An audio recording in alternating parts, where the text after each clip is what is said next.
How to find Payoneer account number and routing number.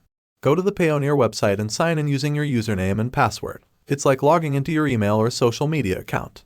Once you're logged in, look for a section called Get Paid. You'll usually find it on the main menu or dashboard. It's where you manage everything related to receiving money through Payoneer. In the Get Paid section, you'll see different options. Look for one called Receiving Accounts and click on it. This is where all your approved accounts for receiving payments are listed. You'll see a list of accounts you've already set up. Pick the one you need the account number and routing number for. Just click on the account you want to get the details for.